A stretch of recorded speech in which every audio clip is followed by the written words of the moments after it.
Let's talk about the Trials of Chaos and the different modifiers in it because all the modifiers are negative, but they're in no way balanced. Some of them are definitely easier and some of them are definitely harder.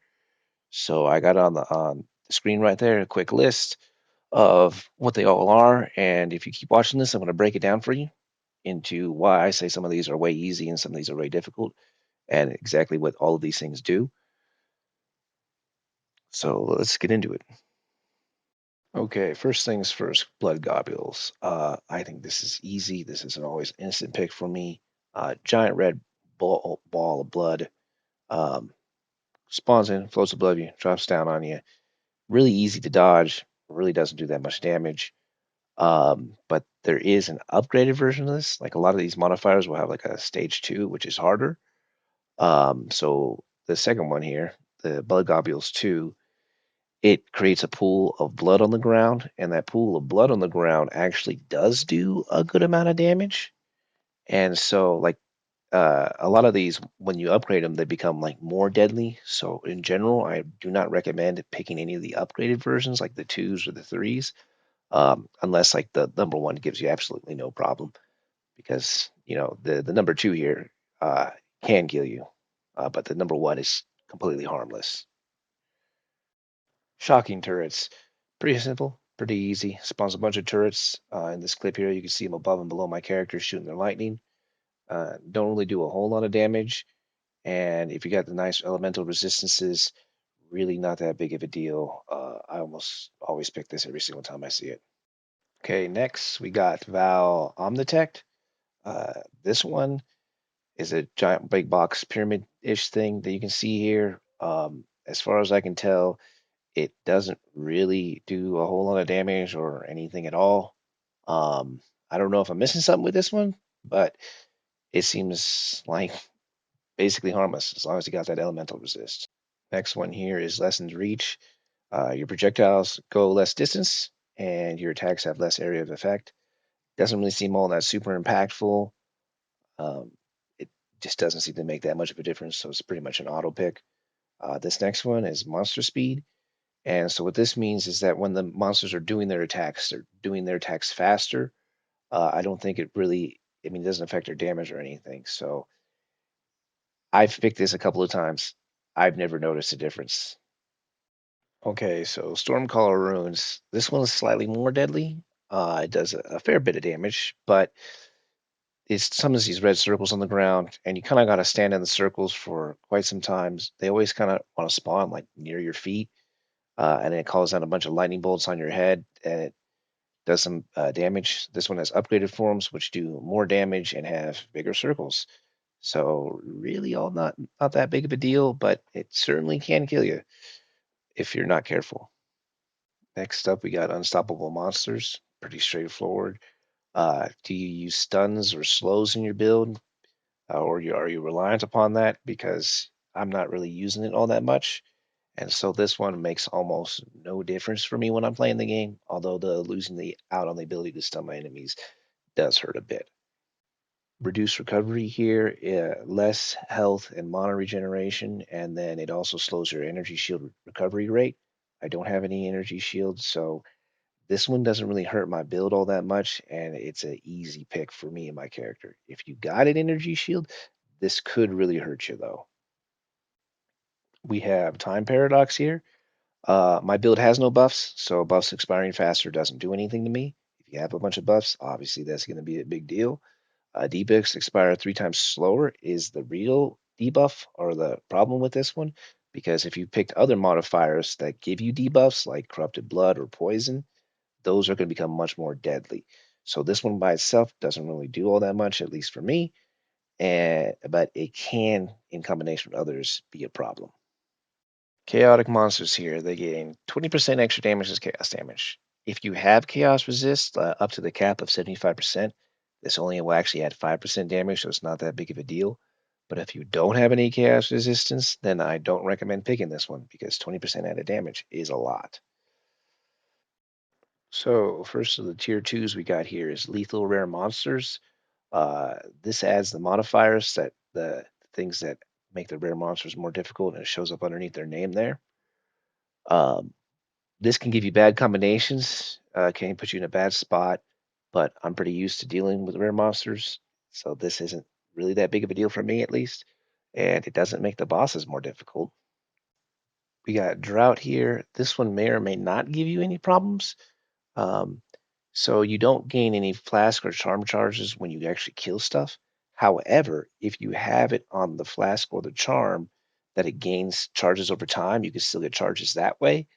But in extended rooms or whatnot, this can be a real problem for you if you don't have the modifier of gain charges over time to refill your flask. Okay, so we got volatile fiends here. This one, every time you kill something, gives these red orbs. They do a good amount of damage, and they chase you, and they like explode right on top of you pretty quick. So this one's actually pretty dangerous and deadly, and I have died to it before, and it makes you have to constantly dodge roll all around the map. Heart tethers, what it does is it spawns a heart directly underneath you if it can, and it gives you a tether. As long as you stay in the circle, it doesn't do anything. But the trouble is that when you try and leave the circle, it starts to slow you, and then as the tether gets to the end, it'll break, and when it breaks, it stuns you. It can be avoided if you're careful, but those little stuns can definitely get you killed. Next here we have resistant monsters. If you rely on elemental damage like I do, this just makes it 40% harder. If you do nothing but physical damage in your build, this is probably an instant pick for you because it will do nothing. So it all kind of depends on your build. Okay, on deadly monsters here, this one's a little bit tricky because I don't have the exact numbers. I think monsters have a 5% crit chance that does like 140% bonus damage or 40% more than normal. Um, so this would make it from a 5% crit chance to a 20% crit chance. So this one could certainly get you killed. Kind of placing it in the middle here because it certainly is going to make monsters deal more damage. But I would actually like to know the specific numbers to know how much deadlier, how much damage is this going to be increasing for the enemies. And if you have things like crit resistance in your build or in your passive tree or whatnot, this one probably is a good pick for you. Entangling monsters here is pretty straightforward. As monsters hit you, they inflict the grasping vines, and the grasping vines slow you down. If you can't really move, then you're easier to hit, and it's a spiraling kind of effect. So this one can land you in a lot of heat, a lot of quick. But the number one trick to this one is that if you are getting hit, is to keep dodge rolling so you don't get hit more and slowed even further.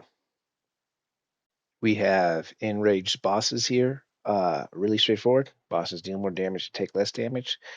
Putting this one in the middle because I really wish it gave like a number here. I don't know what the multipliers is this, but I already kind of struggle with the bosses a bit, and making them more difficult just sounds like a nightmare. So now we're getting into the ones that I think are the hardest to deal with. Um, Here we have toxic monsters. So poison and bleeding are both damage over time, and you get inflicted with both of those. And with the bleeding, the more you move, the more damage you take. So this one has gotten me into a world of hurt and has killed me a couple of times. So I pretty much just completely avoid this one. Damage defenses. So this is 40% less armor, evasion rating, and energy shield. Which just makes you a lot easier to be killed. Reduced resistances. The exact same thing, except now it's hitting your elemental resistances. And this, once again, makes you a lot easier to be killed. Pyramid beams. This one hits you with corrupted blood. And the corrupted blood debuff, the more it stacks, the more damage it does. And so, like, one stack doesn't really do that much. But if you get hit with multiple stacks of this, like in this clip, it just starts to really drain your HP really quick. Um, to avoid it, you can like dodge roll under the beams. So it is like kind of manageable, but I show you a clip here where it's like I didn't pay attention for half a stack and then stood in the beam for a little bit too long, and then boop, you're dead. So this one just kills me personally, and I have a hard time dealing with it. What? I was out of the circle! Oh my god. Stalking Shade here. What it does is it summons a ghost guy that follows you around, and if it hits you 7 times, then you lose. You can see him here. He's swinging his arm. It's kind of a slow swing. It is, in theory, easy to avoid, but I really don't like having um, another way to lose the run. Another thing to note is that the rune debuff that it hits you with here, see, like there, it just hit me. It doesn't go away. So if you pick this in like the last room that you're in, it might not be that big of a deal, but I certainly would never pick this in the first room. Petrification statues. This one will kill you. You can see it here.